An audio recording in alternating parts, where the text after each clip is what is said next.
I guess we're going to have to go through the 3-year-old list again. There's nothing I hate more. So my phone decides it's going to connect with the car, and from some time to time, it will just disconnect. But when it disconnects, it turns off my video. This is like the 4th time it's happened. It will never happen again.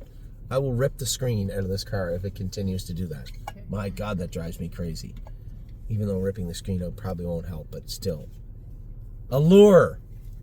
We just talked about all these horses, so I'm going to go through them again. Allure, tied up the other day. Her CK was $13,000 the day after she raced, so she most definitely tied up on race night. Not much you can do about it. Blue Ventura tied up. Greatest Ending tied up. The weather, when it starts going crazy, hot, cold, it causes some problems, especially for fillies. So am I shocked Allure did? She's never tied up on us before, but with the weather and her gender, yeah, I'm not shocked that she did. She will, we'll get that down. She'll need a week off. So her CK was 13,000, her AST was 4,800. I would say the AST will probably settle out somewhere around 6,000. We can get that down in 2 weeks for sure. So Allure will miss a week and she'll be back in to go shortly thereafter. Arrowhead, Hanover, Dover usually makes you wait, right, to get approved. So Arrowhead Hanover had to miss last week. He wasn't eligible to race at Dover. It's a Dover rule. So the thought is, the expectation is he'll be approved this week, and then we will race him this coming week at Dover Downs. Blue Ventura tied up, as I said, have to qualify him now, and I think Amy looking for some qualifiers. If you don't got one in that race. I probably don't. Blue Ventura will likely be Amy McDonald's qualifier. You better bring your spinach. You can get a little grabby, a little frisky sometimes. In his mouth. I won't give A him dog chain, the same thing that's been in his mouth his entire life. Oh, cool. Look down the road then. No, he's actually a nice horse to drive. You'll like him. He's turned into a very nice horse to drive. Captain Incredible. I called him Crapton Incredible by accident. He did race crappy the other day. He was very flat. 2 weeks ago he was sick. Gave him 2 weeks off, brought him back. He just wasn't good. He doesn't feel like himself. So I'm just wondering what's going on with him. I told Tim we're not racing him until I know the Captain Incredible that we raced this summer is the one that's showing up at the track. We never ever had a problem with him never having an abundance of energy and power and strength. Just felt flat yesterday. Somebody just sent me a message. That was weird. What do we got here? Captain Incredible. Chicago Hall back in now. We'll get him shod tomorrow and start him back up. He put the sufficient weight on I was looking for. It's the one thing I can say. Tom does a great job putting the weight on them too. The horse looks great in the barn today. Foxy Seaside, a winner last week. I'm going to drive her from post 7 on tomorrow. I just love to see her get some consistency. I wish she had a drawn good again, to be quite frank, and she didn't. So we'll see how she races this week. She's another one we could probably turn out, but I want to make sure there's a place to race her.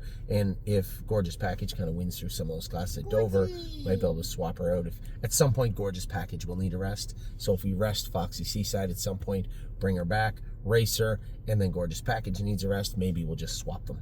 And that's something that we can possibly do also. Go Boom. I like this horse a lot. This I talked about it. Long Tom, In Range's brother, a very expensive $200,000 or $220,000 baby, something like that. And he trained good today. Lathered up a lot. You trained him. Why not? He raced all year. I trained him a mile and a half today. He lathered up pretty good. Now, when you have a horse on Lasix, a big, strong stud that lathers up like that, be careful, right?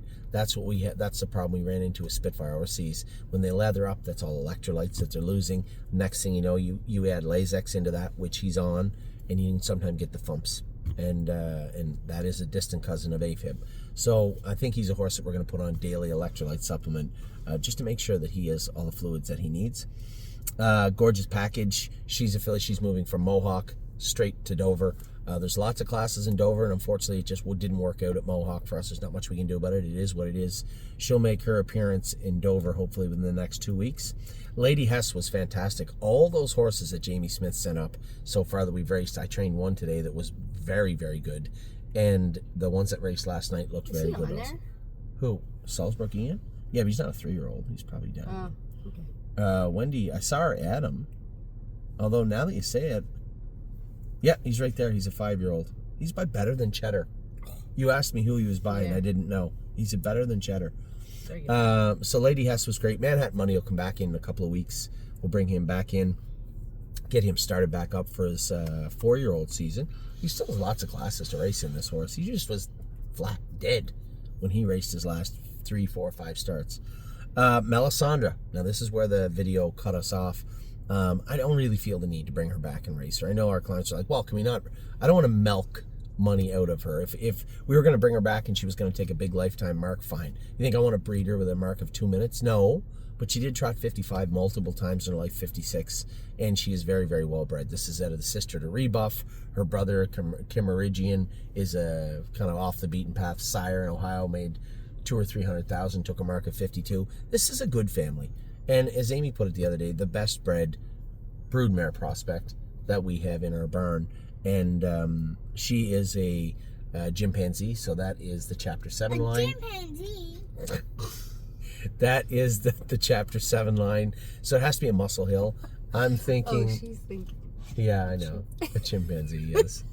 That is a... What are you doing back there? That is a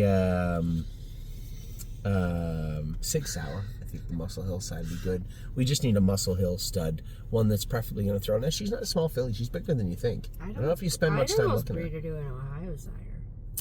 Yeah, I know. They don't have a lot of strong I can tell you who might fit well is King of the North is Walner. Can't do that. Green Manalishi is Muscle Hill.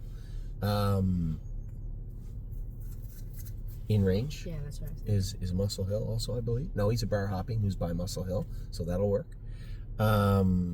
Pennsylvania has a lot of horses also. New Jersey, what do we have in New Jersey? Who do we bet? Tactical Approach. Tactical Landing. Tactical Approach is in Pennsylvania. Anyway, it'll be somebody from the Muscle Hill line. I think the best way to go about it is, marketably speaking, we should breed her to a favorable Muscle Hill sire, right? As far as the stable is considered, I think that would bode well for us also, in case we end up selling Melisandre in full at some point, which is a possibility. Why? Well, I don't know if we'll keep her, honey. We might not. I don't know. But I want to sell. I know you want to keep them all. I want to breed her to the most marketable sire we can. And if we end up keeping her, so be it. That's fine with me.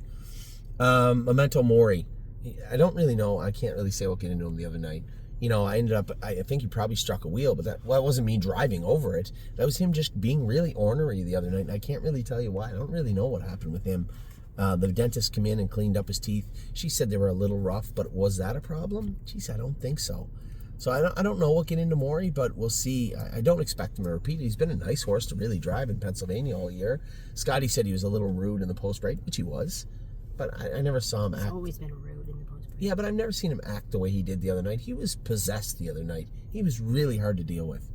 So I expect him to come back better this week. NASA will start putting him in the bike on Wednesday, probably train him in 2.8 or 2.10 and get him closer to the races. Lauren's been going with him and said the horse, the first time she went with him, he was pacey and a little rough. Ever since then, he's been awesome. So I expect that to continue with NASA. Raging Hanover, we talk about confidence. I'm very, very happy with what I've seen from Raging Hanover. He went from being very sketchy, making a lot of breaks, getting out of gear, and very hard to deal with, to being mechanically proper and sound and comfortable. A good boy, you're right. And now we just have to help him respiratorily speaking. A little bit of mucus and a little bit of blood the other day. Tim thinks he can clean that up, which is good.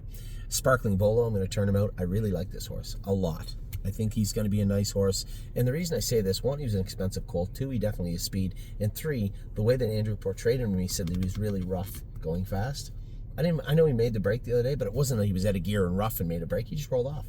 And I think he's a big, growthy 3-year-old that just needs a little bit of time. He's probably just used to doing that when he's uncomfortable. That's his default. You're 100%. I talked about that this week. Some horses, they just get into that default where they get lost a little bit in their gait and they just roll off because that's what they know best. But I didn't find him rough. So when I take the information that I was given about him and try and look at him through that lens, that's not the horse that I see. I just see a big, growthy, good-looking colt that doesn't have the confidence he needs. And you know what? He's been making breaks his whole life and drilled and drilled and drilled and drilled on. That's the way it happens. He's an athlete. Let's give him a little break. I'm going to give him 3-4 weeks off, turn him out, bring him back, and I think that will pay dividends in 2026. That remains to be seen. I'll own that one, but I think it will pay dividends. Tally the Tab. Nice filly, just poorly used last week by us. I just shouldn't have brought her down here to Dayton. Should have just waited and left her at Northfield Park. She's got the rail in a class she should be very good in this week. Woodmere Betcha Monday. Really excited to watch this filly go Monday. I don't know what she's going to do, but I can't wait to find out. What's that, honey? To see it. To see it. I can't wait to see it. You're right. And then Woodmere Flojo raced tremendous last night. I thought she raced great. I think everybody involved was surprised how good she was, James included. He said she was very, very good. So we had raced her in a bottom claimer. And I said to Dom, I said, I wouldn't do that again if I were you. I'd find a better place for her. She looks like she's got a lot of upside. And I can't wait to see what happens next week with Woodmere Flojo. Those are your 3-year-olds. We only have the racehorses left. And I'm going to drive one of them here in another 30 minutes. But until then, I'm going to get my videos done for you.